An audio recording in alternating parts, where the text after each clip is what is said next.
Assalamualaikum warahmatullahi wabarakatuh. Kami dari kelompok 3 ingin menjelaskan sedikit mengenai kesalahan bentuk kata.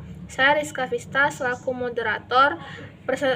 Pemateri pertama akan dijelaskan oleh Sarah Nadia, pemateri kedua akan dijelaskan oleh Ana Wayuni, pemateri ketiga akan dijelaskan oleh Dwi Sapitri, dan pemateri keempat akan dijelaskan oleh saya sendiri. Baik, saya akan menjelaskan tentang kesalahan pengguna pada bentuk kata. Contohnya, proses pelayanan rekomendasi anak terlantar tidak dikenakan biaya atau gratis. Kesalahan pengguna pada bentuk kata pada papan informasi yang berbentuk spanduk tersebut ada pada kata dikenakan dan terlantar. Bentuk kata dikenakan merupakan bentuk pasif yang terdiri dari kata dasar kena dan imbuhan dikan. Bentuk kata tersebut merupakan kata kerja. Penulisan bentuk dikenakan pada papan informasi tersebut tidak tepat atau salah karena bentuk di tersebut merupakan imbuhan, bukan kata depan. Sebagai kata imbuhan, seharusnya ditulis di serangkai dengan kata kenakan, bukan terpisah. Jadi tulisan atau bentuk kata yang benar adalah dikenakan. Sementara itu, kata terlantar yang terdapat pada papan informasi tersebut juga tidak tepat. Kata itu berasal dari kata dasar lantar yang mendapat imbuhan awalan ter. Kata tersebut merupakan bentuk tidak baku untuk kata terlantar. Beberapa contoh kesalahan bentuk kata yang lain dengan pemberian imbuhan adalah disolatkan, digunakan, dilarang, dilepas, ditutup, diperbolehkan, dimatikan, dan digunakan. Imbuhan di pada contoh-contoh tersebut dituliskan secara terpisah dengan kata yang mengikutinya. Padahal imbuhan di seharusnya ditulis serangkai dengan kata yang mengikutinya.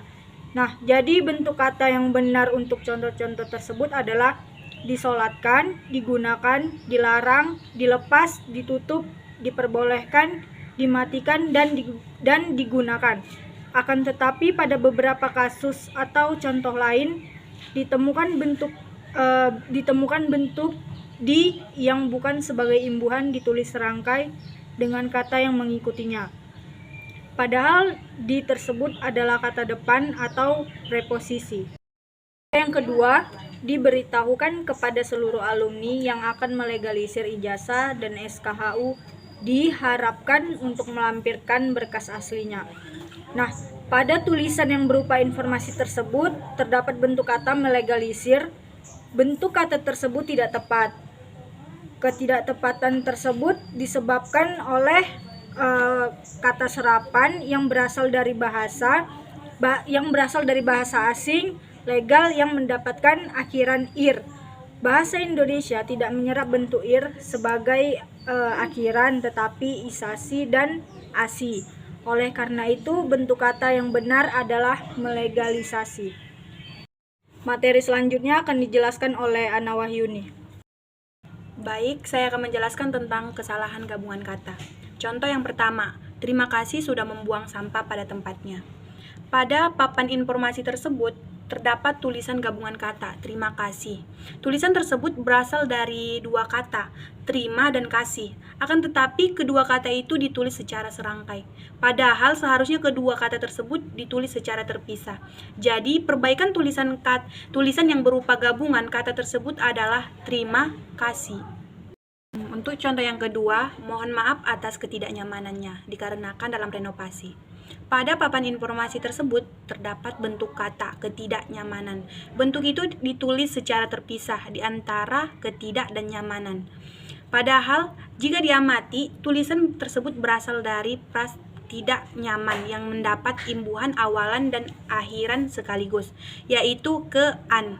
Seharusnya bentuk kata tersebut ditulis secara serangkai atau bergabung sehingga menjadi ketidaknyamanan. Selain itu, pada papan informasi itu juga terdapat tulisan dikarenakan. Bentuk kata dikarenakan tidak diperbolehkan karena bukan bentuk yang sesuai dengan kaidah. Bentuk kata yang tepat untuk kata tersebut adalah disebabkan oleh. Baik, materi selanjutnya akan dijelaskan oleh Dwi Sapitri.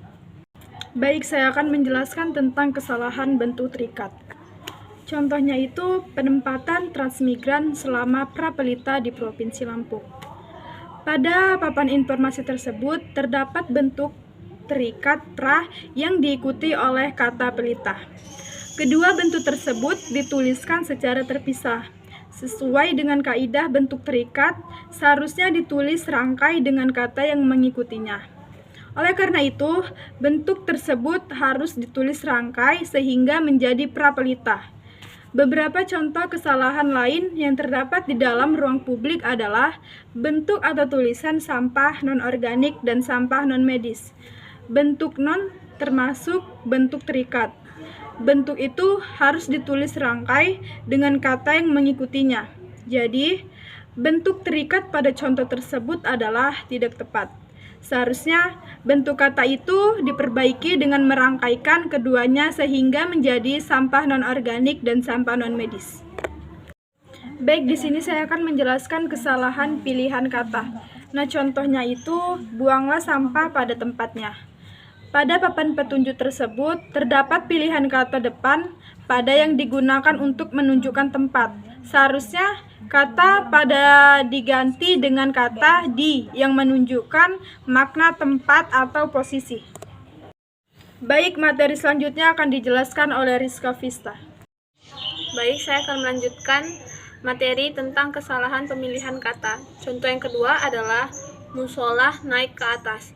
Pada papan petunjuk yang berbahan kertas tersebut terdapat pilihan kata musola naik ke atas. Kata musola tidak baku. Bentuk bakunya adalah musala. Sementara itu, makna yang muncul pada tulisan tersebut terkesan janggal dan tidak logis. Maknanya adalah bahwa musola dapat bergerak ke suatu tempat yang lebih tinggi. Pilihan kelompok kata ke atas yang ditunjukkan setelah kata naik pun tidak tepat karena mengandung pemborosan makna. Tulisan tersebut seharusnya diganti menjadi musala berada di lantai atas atau dapat juga musola berada di lantai 2. Kemudian contoh yang ketiga adalah parkir pasien. Dalam papan petunjuk tersebut terdapat frasa parkir pasien. Maksud tulisan tersebut adalah bentuk pemberitahuan bahwa area tersebut hanya digunakan sebagai tempat memarkirkan kendaraan yang membawa pasien atau orang sakit. Akan tetapi, pilihan kata tersebut tidak tepat. Kata parkir memarkir bermakna menghentikan atau menaruh kendaraan bermotor untuk beberapa saat di tempat yang sudah disediakan. Berdasarkan penjelasan tersebut, frasa parkir pasien mengandung makna bahwa yang ditaruh atau dihentikan tersebut adalah pasien atau orang yang sakit, bukan kendaraan pasien. Makna tersebut sangat janggal. Oleh karena itu, agar tidak menimbulkan salah tafsir karena memiliki makna janggal, frasa parkir pasien harus diganti. Frasa penggantinya dapat saja berupa frasa tempat parkir kendaraan pasien. Mungkin itu saja yang bisa kami jelaskan mengenai kesalahan bentuk kata. Lebih dan kurangnya kami mohon maaf. Wabillahi taufiq wal hidayah. Assalamualaikum warahmatullahi wabarakatuh.